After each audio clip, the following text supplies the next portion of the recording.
So hi everyone, welcome to my mini blog. र आजको मेरो मिनी ब्लग चाहिँ यस्तो छ। हामी चाहिँ यहाँ पर पसल गरेर आएको थियौँ साथी र म। चट्टा आइरहेको एकदम सब लगाइरहेको छ अहिले चाहिँ, र हावा पनि एकदम सरर लगाइरहेको छ। अनि यहाँ चाहिँ यहाँ नजिकै खोज्चोक भन्ने ठाउँनिर नजिकै चाहिँ यहाँ लभ डाँडा छ क्या। हुनको एकछिन यसो बस्न शीतलमा बस्नको लागि जाँदैछौँ। साथी सरर हावा चलिरहेको छ, कस्तो आनन्द आइरहेको छ। क्या दामी हावा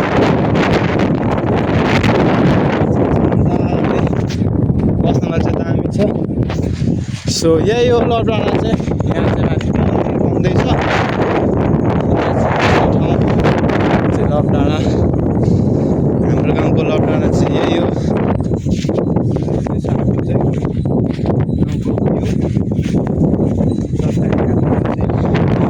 रोड छ, हाइवे लाग्यो। कस्तो धेरै भएको छ यो ठाउँ। यहाँनिर नआएको चाहिँ अनि आज चाहिँ यसो आइदिरहेको।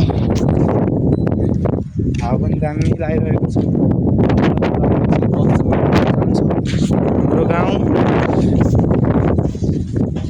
म यहाँ माथि मन्दिरमा जान्छु। कस्तो रहेछ मन्दिरमा, म यहाँ बनाइकन पुगेको पनि छैन मन्दिरमा। नि म चट्टा लाएर आइसकेको छु। चट्टा लाएर सरर हावा चलिरहेको छ।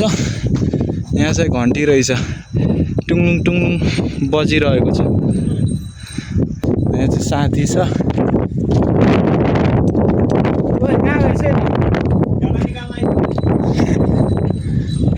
मन्दिर चाहिँ यस्तो छ। यहाँ माथि पनि छ पिकनिक पार्क। यो चाहिँ माथिको, यो तलको लभ डाँडा भएको यो मन्दिर, त्यो पिकनिक पार्क।